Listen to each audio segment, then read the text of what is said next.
بعد نماز جنازہ تدفین کا طریقہ۔ نماز جنازہ کے بعد قبر سے قبلے کی جانب رکھنا مستحب ہے۔ جنازہ قبر سے قبلے کی جانب رکھنا مستحب ہے تاکہ میت قبلے کی طرف قبر میں اتاری جائے۔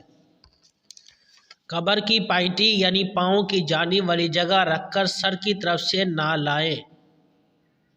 حسب ضرورت 2 یا 3، بہتر یہ ہے کہ قوی اور نیک آدمی قبر میں اتاریں۔ عورت کی میت محارم اتاریں، یہ نہ ہو تو دیگر رشتہ دار، یہ بھی نہ ہو تو پرہیزگاروں سے اتروائیں۔ عورت کی میت کو اتارنے سے لے کر تختے لگانے تک کسی کپڑے سے چھپائے رکھیں۔ قبر میں اتارتے وقت یہ دعا پڑھیں: بسم اللہ و باللہ و علی ملت رسول اللہ۔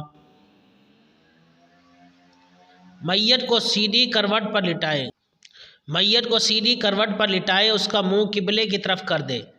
کفن کی بندش کھول دیں، اب ضرورت نہیں، نہ کھولی تو حرج بھی نہیں۔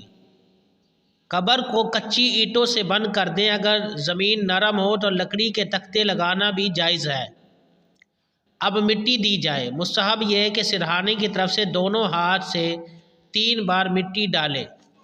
پہلی بار منہا خلقناکم پڑھے، دوسری بار مٹی پھینکے تو وفیہا نعیدکم، تیسری بار ومنہا نخرجکم تارۃ اخری کہے۔ اب باقی مٹی پھڑوے وغیرہ سے، کسی وغیرہ سے ڈال دیں۔ جتنی مٹی قبر سے نکلی ہے اس سے زیادہ ڈالنا مکروہ ہے۔ قبر اونٹ کی کوہان کی طرح ڈھال والی بنائیں، جو کہ چکنی 4 کونوں والی، جیسا کہ آج کل تدفین کے کچھ روز بعد اکثر بناتے ہیں، یہ نہ بنائیں۔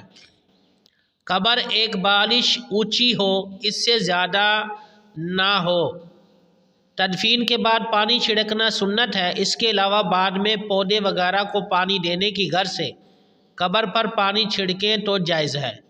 آج کل جو بلا وجہ قبروں پر پانی چھڑکا جاتا ہے، اس کو فتاوی رضویہ شریف میں اسراف یعنی گناہ لکھا ہے۔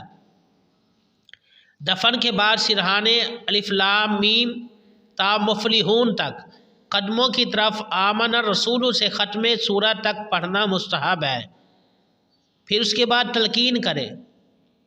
قبر کے سرہانے قبلہ رو ہو کر اذان دیں۔